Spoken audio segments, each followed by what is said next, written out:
I don't believe billionaires should be heavily taxed. I believe the tax cuts we had in 2018 were some of the best things we saw for our economy.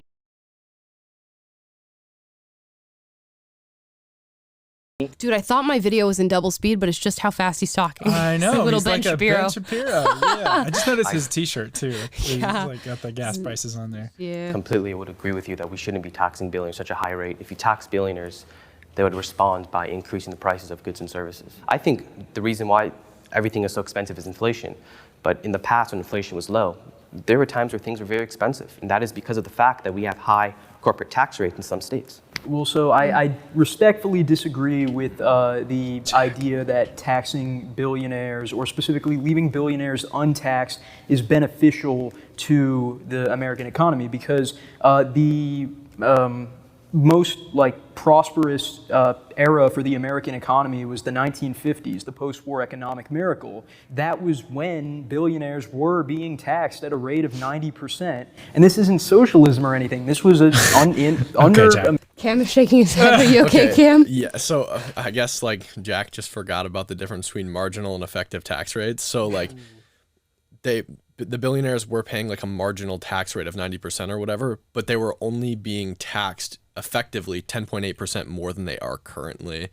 And even if it was the case that they were being taxed an effective rate of 90%, that's not why the post-war economy was so good. The post-war economy was good because the men came home from war that we were dumping money into and started working and getting money into the economy. I'll be honest, you know more about the subject than I do. I'm not well versed in 1950s economics. Is this a subject that you're well versed in, Taylor?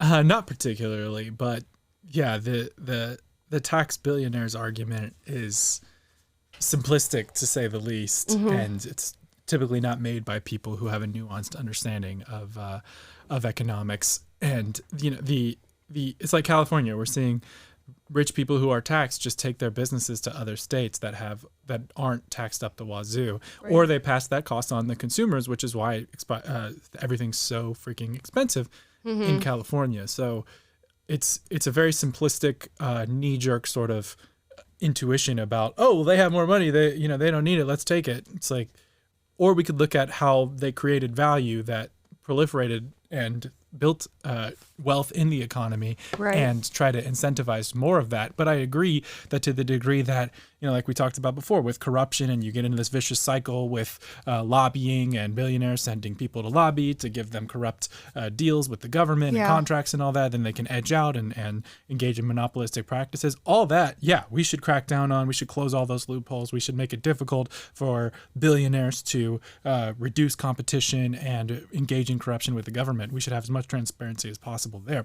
But to just say, you made a lot of money, let me take it, that's right. Not going to be the best solution. It's as I said before, I'm not well versed in the subject of taxes or the economy, but when it comes to this, my general view is that it's wholly dependent on how you view the government as an entity and how well you think they are doing their job. And if you don't think the government is doing their job, you're not going to want to be taxed, whether or not you are a billionaire or a normal person making the median income here in this country. You're going to look at every percentage of taxes that you're paying off your income and go, how dare they take this money from me? And as the government runs more poorly, the more we start to resent not only billionaires being taxed, but ourselves being taxed. And if the government picked up their pace a little bit and actually did something good with the taxes that they were taking from us, public schooling is a great example. If public school didn't look like shit like it does now, and it didn't look like our money was being put to use, or if it is being put to use, it's being put to use with gender theory and critical race theory and all these woke ideologues being ushered in to teach our children. If that was being run better, people would have far less of an aversion to giving you their money. And that seems to be the through line across the board, that people on the left seem to think that the government is more capable of using their tax dollars than a billionaire entity or any entity outside of the government, or even self-governance on behalf of the people. And the right seems to look at the government and say they are totally inefficient when it comes to taking my money. Yeah, and I think there's truth on both sides, that, people with power get corrupted. I think they say absolute power corrupts absolutely. So whether that's government bureaucrats or committees or whatever it may be, they're susceptible to corruption, just like greedy capitalists, right. Business owners are subject to corruption, and they're going to act in their own self-interest. The question is, how do we create ways to hold those intuitions in check, whether it's in the government or whether it's in the private sector. And that is what we should focus on, is creating as much transparency, as much accountability as possible. And as the public, and having a good media and journalists and people that are out there looking at these relationships and looking for evidence of that corruption and rooting it out. And that, to me, is as good as you can do. The best you can do is not believe that, oh, billionaires are never going to do anything in their own interest, and we should just give them all the leeway in the world, or government's going to take care of us and we should just give them all the power. It's like, no, they should be accountable to us, and they should be accountable to, and that's what we should use our power to create, is incentive structures where they have to be transparent and be accountable. And we have to do our duty of being engaged and paying attention. Right. The issue is that's what they think they're doing with ESGs. They think they truly are making these corporations and billionaires accountable to us. It's just their definition of us seems to change a lot. And that's the issue. It's always the definition of words and what it means and who's being accountable to who. You will be accountable to us and be happy. Yes, you will be very happy. The World Economic Forum will into do your the government's accountability for you. We love the Klaus Schwab accent. I don't think that's anything like what he sounds like, but it's close enough for government work. American capitalism under a Republican president, Dwight Eisenhower. And this was right after a fantastic, I hate to say fantastic war, but it was a fantastic war for us in which we got so much American pride, and that Republican president, Dwight D. Eisenhower, then utilized that money that he taxed from those billionaires to create a great system, which is the interstate system, which is a fantastic thing that connects our country. But unfortunately, the government isn't really investing money in things like that anymore. It's investing money in weird programs and things that the average American isn't going to benefit from. All right. So billionaires do have a lot of money and a lot of influence in order to do good within our economy, but nowhere near the ability of the government. If we're talking about billions of dollars, the government has access to trillions of dollars on a federal scale, like yearly speaking. Yeah, in some circumstances like Mark Cuban, they absolutely can do those things. It doesn't anywhere near compare to the I'm hearing what he's saying, right? He's saying the government has access to trillions of dollars as opposed to billionaires who have access to billions of dollars. But my initial question is, where the hell is the money that the government's getting coming from? Because the billionaires earn their money from the people who gave it to them for the product that they conceived and brought about and produced and manufactured to give to us to consume. Where's the government getting money? They're literally just fucking printing it. So yeah, they have trillions of dollars. When you have a magic wand and you can just print trillions of dollars, you're gonna have trillions of dollars. Yeah, and it's so interesting to me because in high school I had to take an environmental science course, and they taught us about something called the tragedy of the commons, which is this idea that the people mistreat the environment and don't use things efficiently because they have this sense that, oh, we have all the trees in the world, we have all the gas in the world, so what's the difference if I pollute it, or if I exploit it, or if I use our common resources disproportionately or am wasteful? I don't personally pay the penalty, so let me be wasteful. Who cares? We have an infinite amount. And I think it's funny that the left, for as much as they're concerned about the environment and the efficient management of resources ostensibly, when it comes to the green agenda, when it comes to money and taxes and all that, it's like, oh, we just have this, the economy is the American economy is just this ATM machine, and we can just go back to it over and over again and print more money and make as much as we want and take more money from billionaires because there's an infinite amount, and we never stop to ask like where this came from or how this wealth was created or how we got to this position. It's just, oh, everything's great, so let's just keep taking money out of this, let's just keep redistributing it, let's just keep reprinting it, and then punishing the people who are creating the wealth. And how long do you think you can do that before the whole thing collapses? And we're dangerously close right now. We're already screwed. We're already screwed in that respect. So I don't know where he thinks this trillions of dollars is coming from.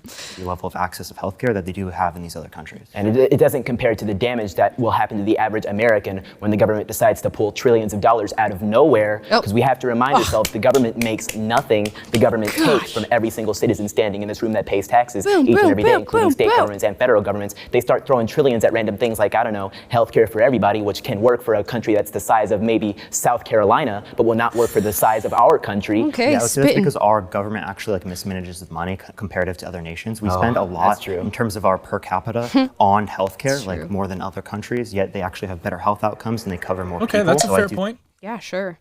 But it's interesting that, like, when people make this argument about who should handle the money, they say, well, the government has more of a connection to all these different industries and infrastructure and a healthcare system to cover this. Who's to say that you can't have those connections as the people? Like, who gave the government the power to have control over those entities? They did.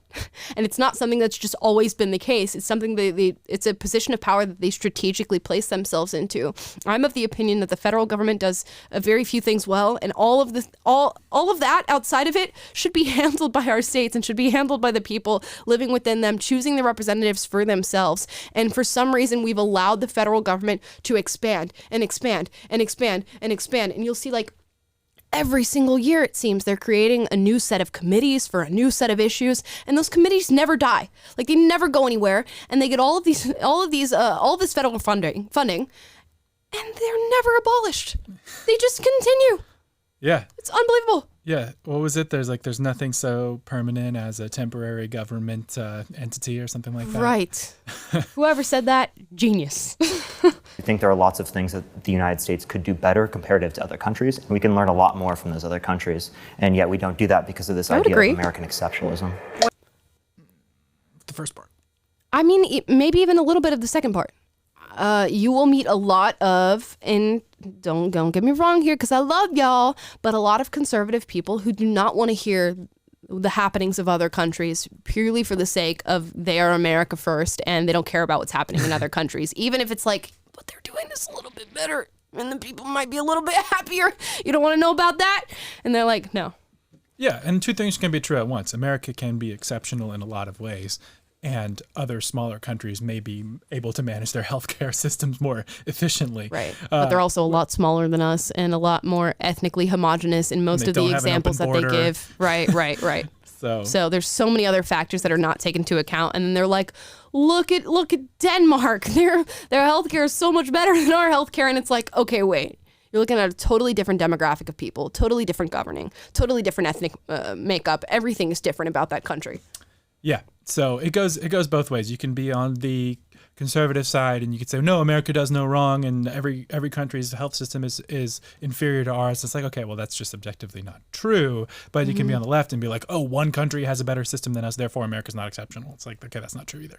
Right. And it's just like, you can look at any country, right? Just on a basic exercise of just looking how big America is compared to any other country. Like, they use these very small countries as an example where, like, you driving from one end of Florida, from the bottom end of Florida to the top end of Florida is you driving through that entire country. And they're like, look at their healthcare system. It's so great.